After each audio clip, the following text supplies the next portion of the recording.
Are our politicians committing treason out in the open? We'll talk about that tonight. We're going to talk about education, why it is so important, why they are after it, and what's happening inside of it. All that, so much more coming up on I'm Right.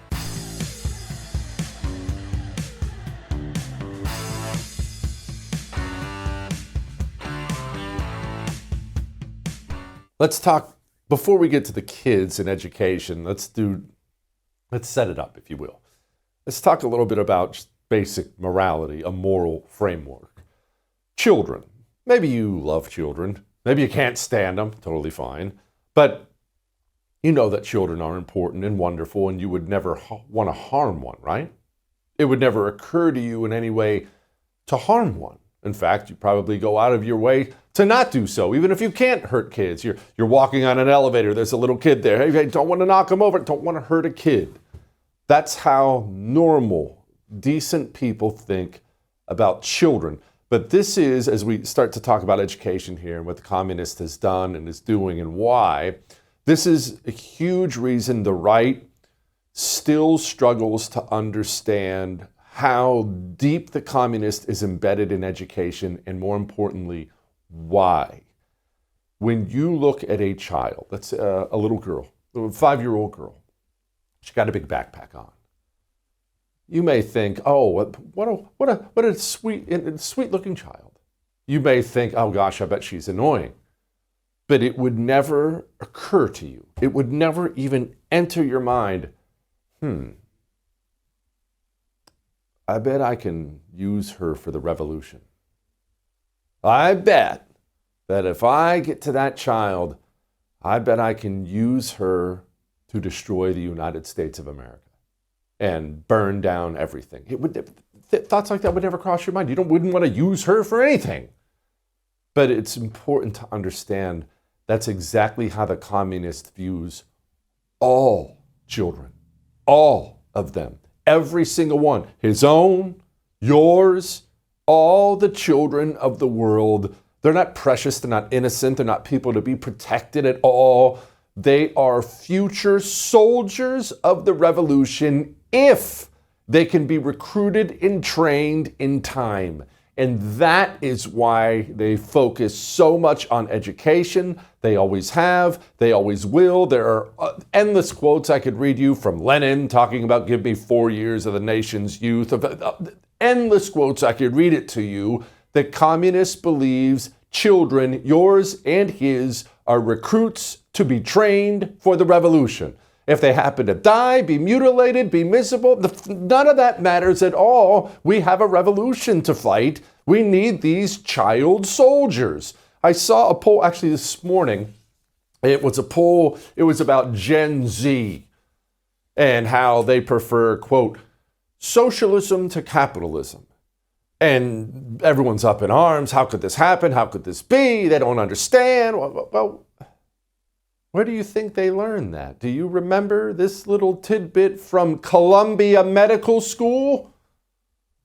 I promise to self-reflect diligently, to confront unconscious prejudices, and to develop the skills, knowledge, and character necessary to engender an inclusive, equitable field of medicine. Let us bow our heads in recognition of the gravity of this oath. We swear to faithfully engage with these ideals and obligations for the ongoing betterment of medicine and humanity. That wasn't just at some random hippy-dippy college in California. That's Columbia Medical School. Those kids have gone through now, 18 years of communist indoctrination? Do you think if someone started you young, 5, 6 years old, you think you could go to a communist training camp for 18 years, starting at that age, and not come out the other side a complete monster? And Democrats, why do you think they're always saying things like this? Rebecca put a teacher's creed into words when she said, there's no such thing as someone else's child. No such thing as someone else's child. Our nation's children are all our children. Our nation's children, they're all of our children. It's interesting. Now, Joe Biden, whatever communists were surrounding him, when you teach your children about things like taxes, the role of government, abortion, God, gay marriage, when you're having these discussions with your child, do you think communists like them, they're looking at those discussions and saying, wow, that's nice. They're doing a good thing for our nation's children?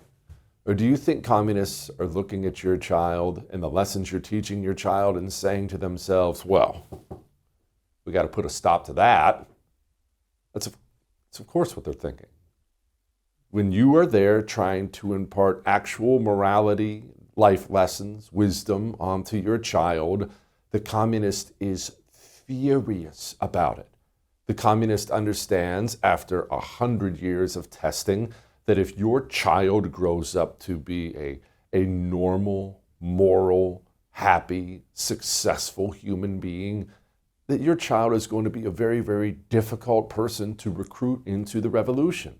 And the communist also understands that if your child can be broken physically, mentally, spiritually, your child has almost no chance to stand up to recruitment by the revolution. That's why they do what they do. And it takes the form so many times of school teachers, because we have a large government-run education system in this country. We have legions and legions of child predators pretending to be teachers, trying to get into your child's mind. When I say child predators, I'm not just talking about the kitty diddle kind. I'm talking about the kind of teacher who wants to tear your child's mind and soul apart. When you walk into Aiden, Jaden, and Braden's second grade classroom and you see a gay flag and a Black Lives Matter flag, you are not in a classroom. You are in the presence of a child predator. Libs of TikTok put these teachers up this week. My name's Teacher Green, and something I like about my classroom is that my students built the trans flag last year. We had the pleasure of reading a book called Melissa about a transgender fourth grade girl, and it was very impactful for all of us. Afterwards, we built the trans flag using the shapes of our hands. Does everybody agree with the gender they were assigned? No. Some of us maybe. Some of us might go, yeah, that's definitely me. But some of us might be looking at that paper and going, I'm not a boy, I'm not a girl. And that's exactly how trans people feel. This week is Trans Visibility Week. What does it mean to be visible? Yes, to be seen. Whether or not you agree with transness, trans people do exist. You might not see them every day. You might not even realize it's a trans person at all. That's because they're regular people living regular lives. Those are not school teachers. I know they got the degree. I know they got the title. Those are child predators. That's what they are. And they are there not to teach your child reading, writing, and arithmetic. They are there to break your child. But it's actually much worse than that. It's not just that there are legions of child predators in our education system trying to shatter your child and destroy the rest of their lives. It's not only that, you see. This, I don't even want to call it a conspiracy, this plot goes all the way to the highest levels. I want to remind you of something. The FBI's in the news. They're in the news a lot for various evil things they did. I just want to remind you of that. And you're aware that we've had quite a recent run of trannies committing mass murder because they're mentally, spiritually broken, often demonically possessed, and they want to kill a bunch of people before killing themselves and finally going to hell. That's what we've been experiencing. I also want you to know that these online tranny, furry, demonic freaks, that they speak to each other quite openly online. They're on all kinds of social media applications, talking violence here, violence there. We should kill them. You should kill them. Kill this, kill that, kill that. You know, like I said, it's very demonic stuff. Well, these people were online plotting their various assassinations and mass murders. The Federal Bureau of Investigation was not tearing apart investigating these online violent tranny cells and arresting people before they could do the worst. The FBI was arresting parents who were angry about it. Mr. Friend, you ever been to a school board meeting? Yes, I have. FBI ever sent you to the parking lot of a school board meeting? Yes, they have. And in the parking lot of a school board meeting where the FBI sent you, you were taking down information regarding people's license plates. That's correct. Now, it wasn't the first time you'd been to a school board meeting, was it? No, I went on my own as a private citizen. As a parent. Yes. And so there you were. It must have been quite an interesting perspective. There you were taking down the information of people, parents attending school board meetings on behest of the FBI, and you had been one of those parents at a school board meeting. How did that feel? Well, after I attended privately, my colleagues teased me that they were probably going to start investigating me.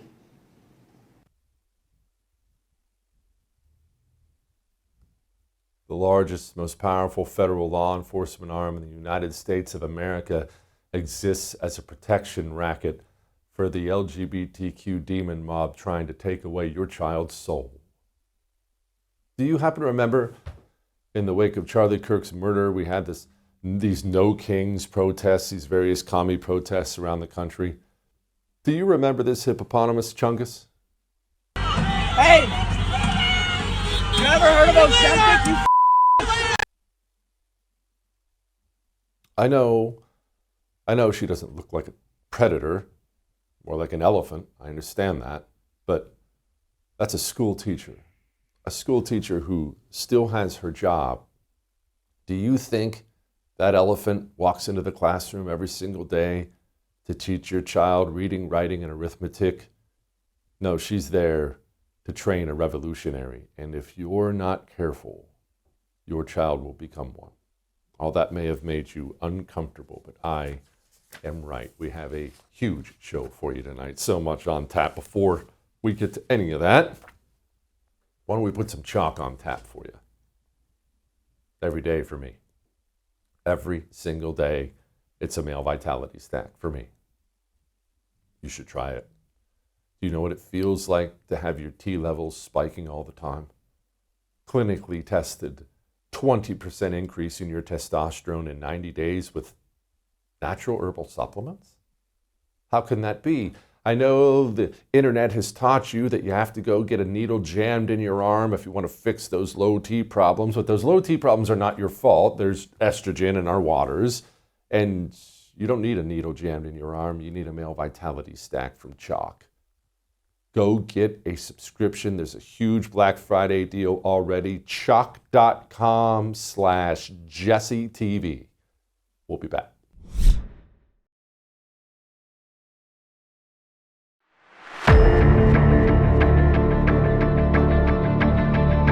Let's talk about revolutionaries, Democrats, the system. Let's just have a discussion here. One we've had before, but let's just cover this quickly. You know, as well as I know, that there are two different divisions of communism. You're well aware of this. There always have been, there always will be. There are the elites, the ones who are actually in power, the wealthy, the politicians, the media people. They just care about money and power. Sometimes they're true believers, but they're in the in crowd. And then there are the streets. Elites in the streets. The streets, generally the true believers, the violent nut jobs who throw bricks at people, do terrible things, and they are really the tip of the spear foot soldiers. And here's how it works, as we've talked about so many times. The elites, because they're in charge, they give orders to the streets. The streets act on those orders, but it's a relationship where they work with each other. When the streets get in trouble, the elites step up and protect them. Every time you see a judge let some communist foot soldier go free, that's exactly what you're looking at. The elites give the orders, the streets carry out the orders, the elites then let the streets out of jail, and the process goes on forever. You, of course, are stuck right here in the middle under assault by elite communists and street communists. That is how it works. Now, let's talk about the orders, though. Because how does that work? Everything's so easily traceable, especially today in this digital age. Does Jayapal, that congresswoman, when she wants the streets to go out and kill people, loot things, just basically commit crimes and do all the horrible street animal things that demonic street communists do, does she put that on her website? Hey guys, go kill someone tonight. Is that what she does? Does she send out a mass text? I know you get those horrible texts like I do on your phone. This is a mass text to everybody. Go assault an ICE agent. Send. Does she do that? Of course you can't, because then you'd get in trouble. She has to charge right up to the line of illegality when she sends the orders out. This is an older video, but I played it for you many times before. I'll play it many again because it's the best example of what I'm talking about. What does it sound like when elite communists give street communists orders? Well, sounds just like this. We might call this getting strike ready. I think of it as getting us strike ready or street ready. And part of that is understanding our own strength. And as we develop that strength, being able to assess our risk tolerance, because we know that risk tolerance increases as the severity of the situation increases and as our own understanding of what's happening increases. So overall, the more we understand what's effective, what the risks are, and who's ready to participate, the more impact we can. Doesn't take a genius to figure out what she's saying. Strike ready, street ready.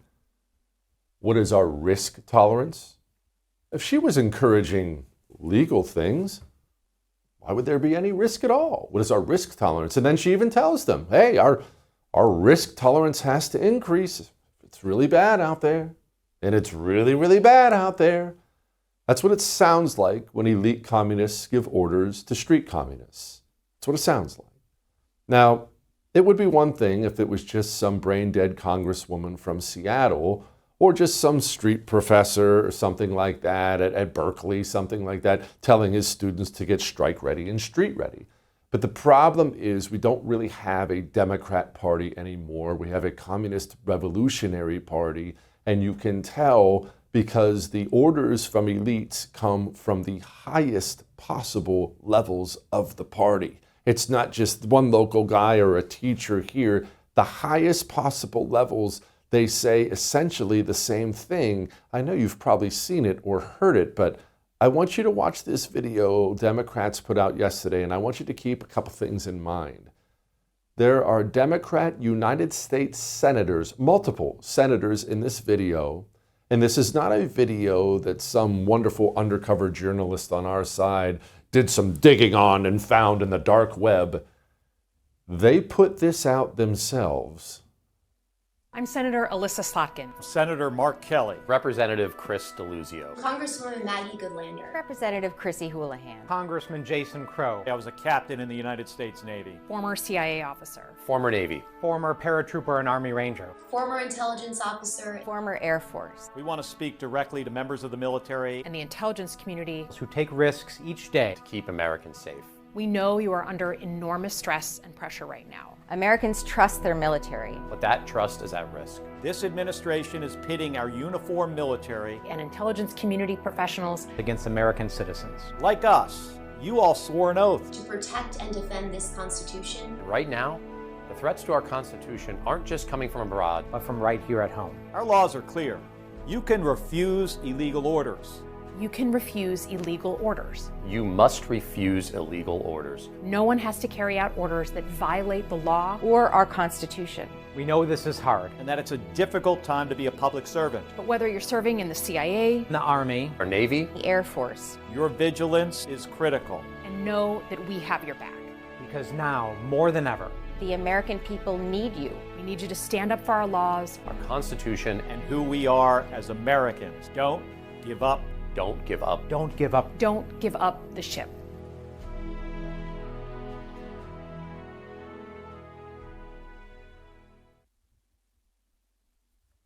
That is what it sounds like when elite communists encourage street communists to break the law.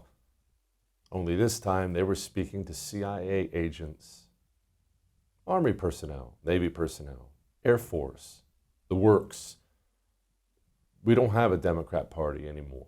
It's gone. I'm sorry. JFK's gone. Bill Clinton's gone. There is no Democrat Party now.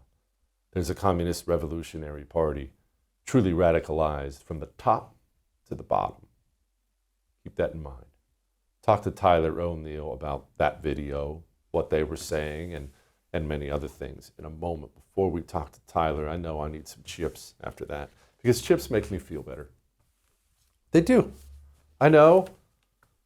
I'm a comfort eater. I've accepted that's who I am. When I get stressed, Ob already knows it. When I get stressed, I come home, say hi to everyone, and I go right for the pantry. I got to get some chips. But that's terrible for you if you're eating all those store-bought chips. They're just awful for you. But chips don't have to be awful for you. You know that? Masa chips have 3 ingredients. There's a reason Masa chips are getting more and more popular. We have probably 4 or 5 bags in our house at all times. I can eat them guilt-free. My kids love them. You would think kids would reject that, right? Ew, healthy. They prefer them. You want to be able to eat chips guilt-free? No bloating, no feeling bad about yourself? MasaChips.com/JesseTV saves you a bunch of money. We'll be back.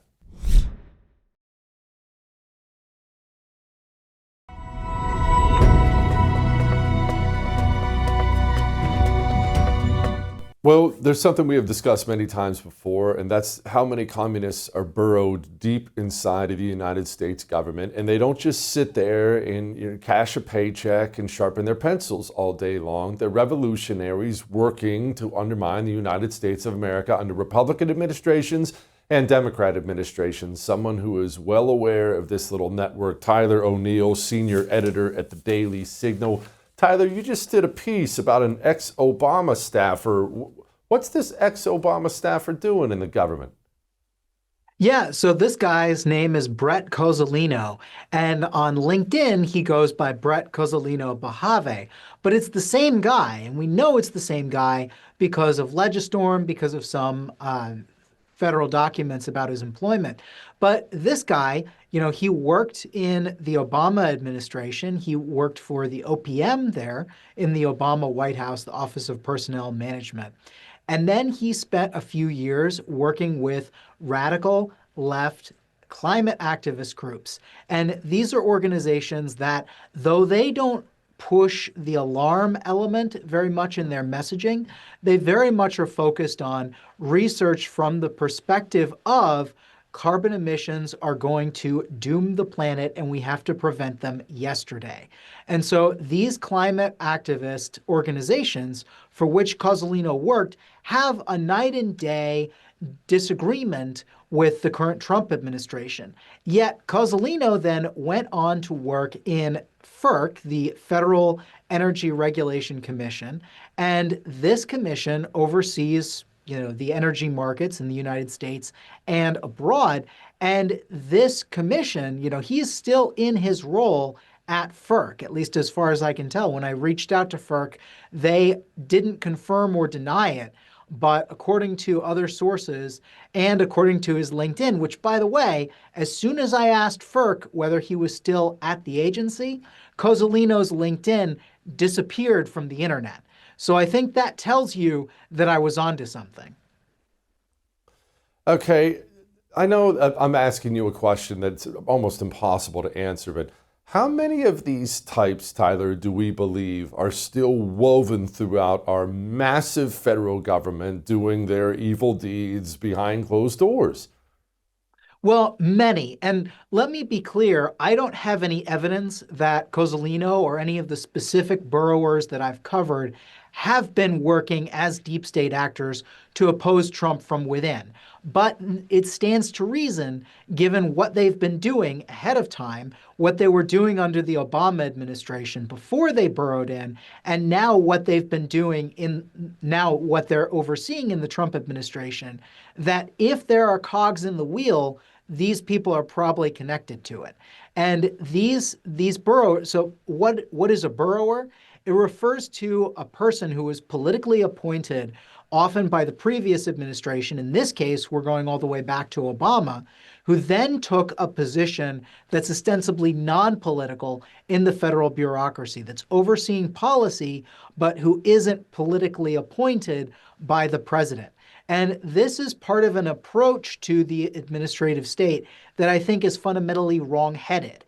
We have this progressive era idea that you can have bureaucrats who will be good public servants regardless of who the president is, and they will just do what is best for the American people whatever happens. And, there are some people who will do that, but I'm telling you, especially when our politics is as polarized as it is today, you have a lot more people. Bureaucrats are people too, and they tend to have political positions. And there's a really alarming poll that came out earlier this year showing that 75% of the DC-based federal bureaucrats who voted for Kamala Harris in November said they would oppose a Trump order if they considered it bad policy.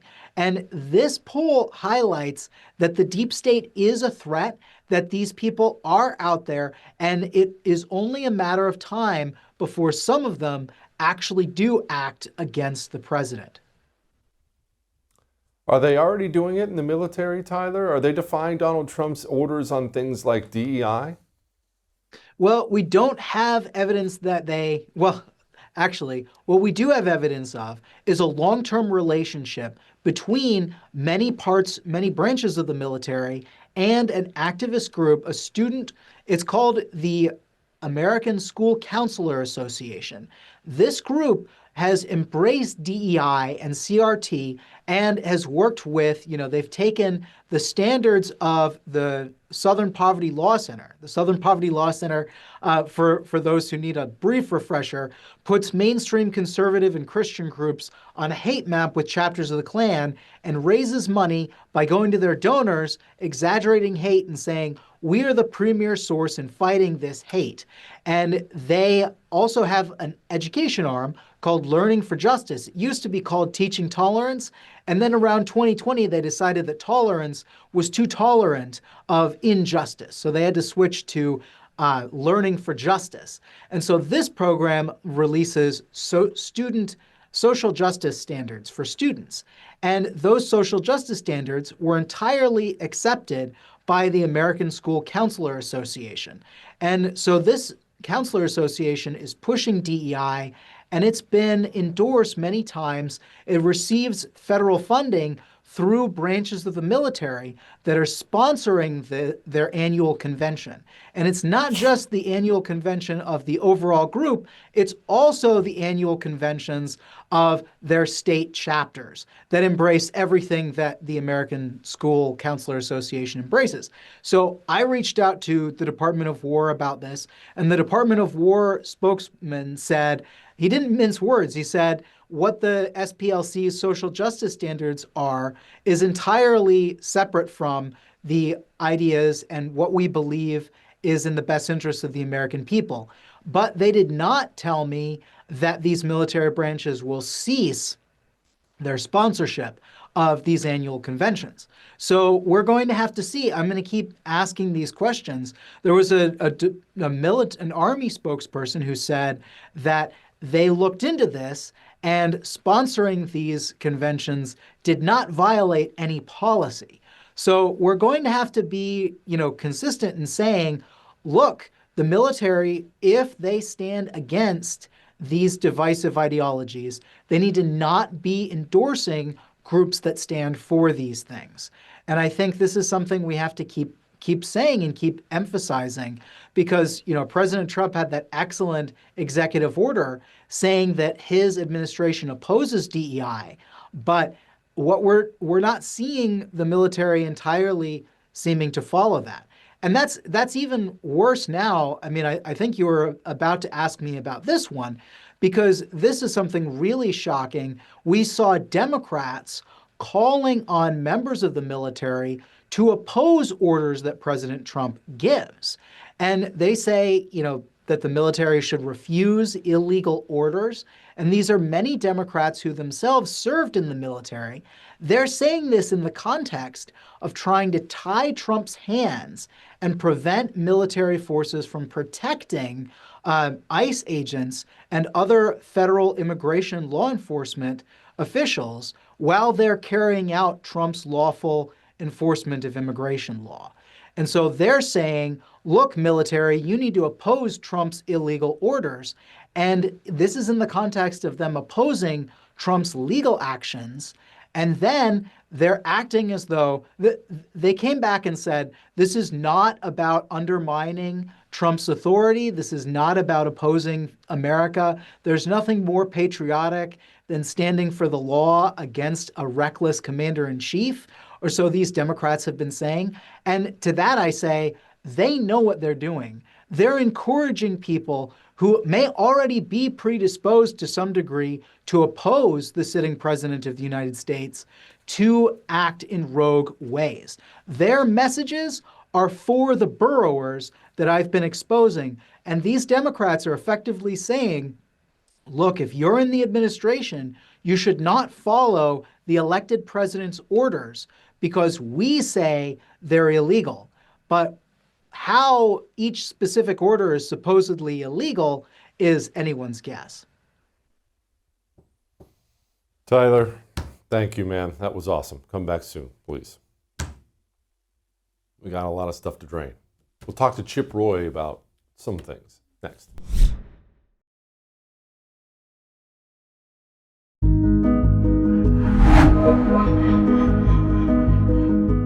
Well, as I've talked about before many times, and I'm going to keep talking about, I'm not dismissive of the issues you care about or I care about, but we always have to keep in mind issues that actually win and lose us elections. I'm an abortion freak, you know how pro-life I am, but that doesn't move people to the polls. That will not decide the midterms. It just won't.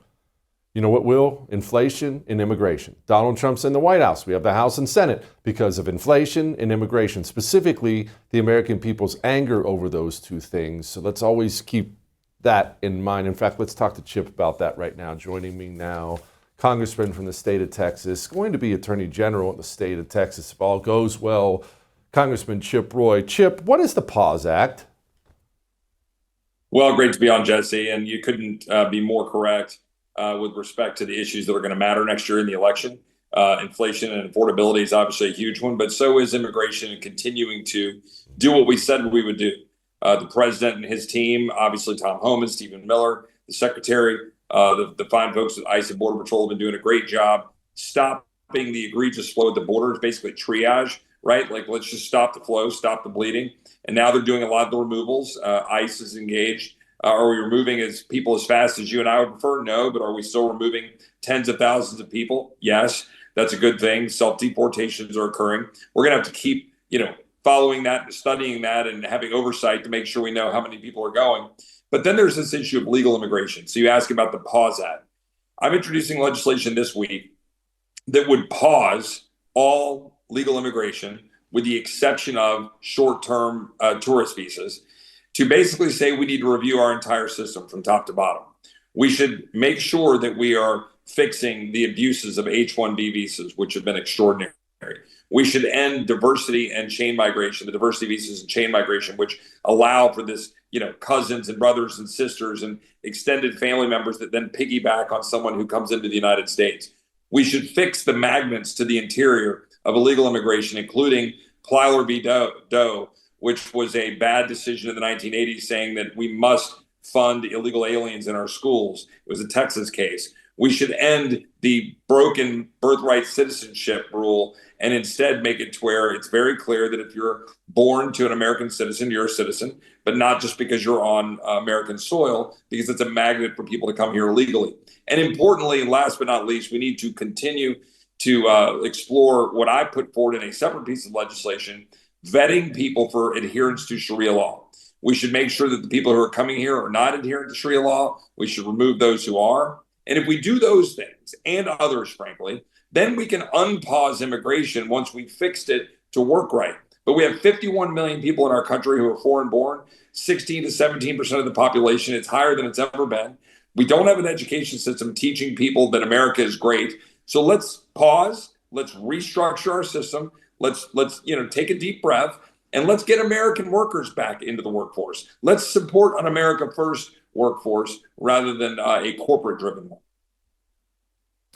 Chip, there's so much of that I want to take apart with you. Let's focus on the first part of it, the abuses of the H-1B visa, because so many normies out there who just don't understand, maybe they're not political nerds like you and I are, when they hear about H-1B visas, they think, well, these are just some highly trained engineer from Mumbai. Surely we have to have that guy or the United States of America will collapse. We simply won't be able to program Microsoft Word again this year. Is that what all these things are? What abuses are you talking about?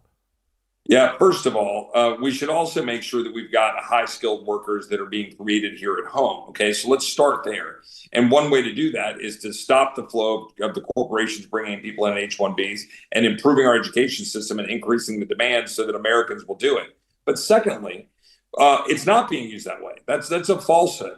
H-1Bs are often used for entry-level positions. They are shockingly for large numbers of people that are positions that you would think would be basic positions you could hire any number of Americans for, and they're not. And so that's being abused, and is being abused heavily by corporations who simply want to be able to bring people in, and they get tax advantage for doing it, and they're undermining the American people from being able to get the employment they deserve. So we need to reform that system. And there are ways to do that. And we've got legislation we're going to be introducing separately to do that. But the PAUSE Act says, pause, fix H-1Bs, fix the other issues I went through a minute ago. And then we can take a breath and decide if we want to reopen legal immigration in a month or 2 or 6 or in 5 years. I mean, let's pause. Let's truly pause and take stock of the current state of our country. What about birthright citizenship, Chip? Yeah. This is something I've heard Trump mention before. I know you've talked about it before. It's just so nakedly absurd that you can sneak across the border and crap out a kid right in the state of Texas, and that kid will be an American citizen, and his 85 kids will be an American citizen forever. It's so ridiculous beyond belief, and a gross misinterpretation of an amendment that was made for freed slaves. Are we stuck under this ridiculous ruling forever? No, I don't believe so. And first of all, let's remember that all we've got is one opinion that was not dispositive on the issue generally from the 1890s that frankly got it wrong and misinterpreted the previous Supreme Court rulings in a way that I think is bearing a false notion that this is even a thing. Right now, the president is right with his executive order to say that there is no such thing as birthright citizenship from the standpoint of being a citizen just because you came here and were born here, but rather that you are considered a citizen if you were born of an American citizen. Congress should state that clearly. We should make sure that we, get that and fight the courts to make sure that that's the law. That would be the law. I think the court would uphold that because the Constitution does not conflict with that in the slightest bit. And I think it's common sense. If you ask the average American, they'd say, yeah, if you're born an American citizen, you're a citizen. But if you're born on American soil, just because, as you noted, somebody just comes across the border, has a kid in our hospital that we're paying for, and then suddenly they're a citizen, or, the Chinese communists have, corporate machines that they use for profit centers to fly people over here, have babies, and then get this Chinese national in American citizenship. That's absurd. And look, I asked a Democrat witness in a hearing today that we had on the census. We should have a whole nother segment on the census and how badly it was done in 2020 and how skewed it is to blue states and liberal jurisdictions. But I asked the Democrat witness to be clear. If 75 million people flooded into California illegally, you think they should be counted. They should be counted for census purposes and therefore apportionment. And therefore, California should get 100 new representatives. That Democrat witness said, yeah, that's what the Constitution says, which is totally bogus, not true, but that's what they think. They want that so they can, beef up their representation. And that's exactly what happened after the last census. We're down at least 10 to 15 seats just because of stupidity in the census. Speaking of people pouring into our country and changing the country, we have the Muslim call to prayer 5 days a week in Dearborn, Michigan. The American people are slowly starting to wake up to the fact that we have an Islamist problem in this country, and what in the world are we going to do about it, Chip? Yeah, Jesse, look, this is actually probably the number one reason that I'm running for Attorney General of Texas is we've got to take immediate action to defend Texas, because it's not just Dearborn. It's not just Minneapolis. It's not just London and Paris. It's not just Mamdani in New York. It's Texas. And it's Texas not just because of what you're hearing in the headlines of Epic City up in Plano or the new Islamic Center down in Houston where you are, which is 150,000 square foot monstrosity. It's 300 mosques across the state of Texas. It's good friends of mine in Plano that are also listening to those prayer calls coming out of a mosque in Plano, Texas, just north of Dallas. This is real. It's concerted. It's funded by the left. It's funded by Arabella, Democrat operatives, the Soros funding groups, the Bill Gates Foundation, all of these outside groups. All of it's related. The same people that are pushing, the Soros DAs, the leftist DAs, a lot of them are pushing this Islamification of Texas because it's the red-green, it's the Marxist Islamist alliance that you see in Mamdani. They've got a plan, and we can't win a war we're not willing to recognize exists. I recognize it exists. I've introduced legislation to take away the tax status for CARE, the Council on, American Islamic Relations. I've introduced legislation to vet people for Sharia law. I've introduced the bill, or I'm going to introduce this week, to pause immigration while we make sure we do, in fact, vet it. And we've got to then go after the money, follow the money, knock the knees out from under it, and stop hiding behind the First Amendment. This is a political movement. They want to take over our country. They want to undermine Western civilization. And I'm not going to apologize for it. I'm a proud Christian. I love this country. And we got to stand up and defend it and stop hiding behind the First Amendment to allow the takeover of our country. Finally, before I let you go, Chip, we started out talking about it. Affordability. I know that we have a bunch of loser weenies in the Senate and a very slim majority in the House. We do have midterms coming up a year from now. And if burger's still $6 a pound, we're going to get our clocks clean. Is there anything we can do about affordability realistically that we're not doing now? What should we be doing? Yeah, first of all, we've got to allow some of the policies that we implemented in the big, beautiful bill, cutting taxes, getting the economy going, to get everything revving. We're going to have to unwind, and some of that takes time. So part of it is just being really confident in going out and campaigning that we're doing the hard work and the president's doing a good job. But we also need to pass more legislation. We either need to blow up the filibuster and pass it in the Senate, or we need to use reconciliation again. But we can't just sit on the sidelines. We've got to pass real legislation. The president is right. We got to deal with housing affordability. Stop letting private equity and financial shops and foreigners buy up our housing stock. That would be a really good, effective way to immediately increase housing supply. Number two, let's make sure that we're going after the affordability with respect to healthcare.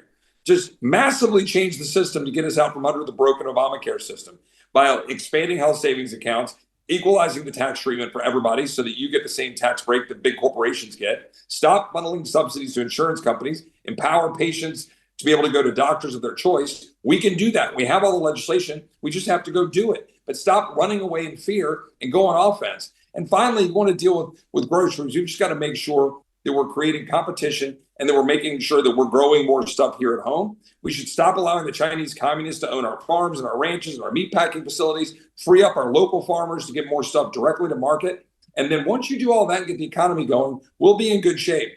But we've got to address affordability because right now, healthcare is consuming about a third of our government resources and huge chunks of the average American family's budget. So we got to make those changes, and we can, and we should. But it takes boldness among people here in Congress to do it. Thank you, Chip. Come back soon, brother. Lighten the mood. Next.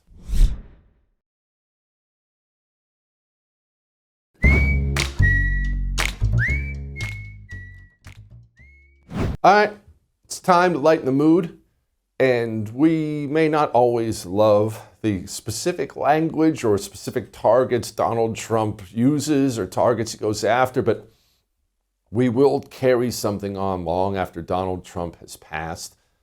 The treatment of the media. Forever, Republicans were taught to treat the media as if they were a little biased but kind of misguided. Let's just be polite. Let's accept whatever communist framing they have, and we'll be polite. We have to answer the question, after all. But of course, that's a terrible way to treat your mortal enemy who lives and dies to destroy you every single day. You treat your mortal enemy as if he's your mortal enemy. And, well, sooner or later, these people are going to learn. Mr. President, why wait for Congress to release the Epstein files? Why not just do it now? You know, it's not the question that I mind, it's your attitude. I think you are a terrible reporter. It's the way you ask these questions. You start off with a man who's highly respected, asking him a horrible, insubordinate, and just a terrible question. And you could even ask that same exact question nicely. You're all psyched up. Somebody psychs you over at ABC. They're going to psych it.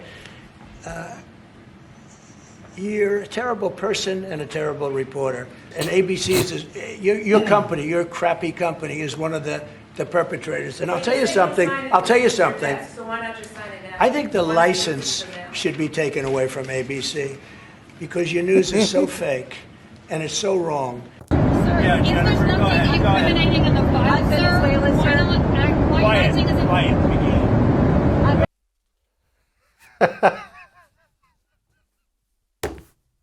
I'll see you tomorrow.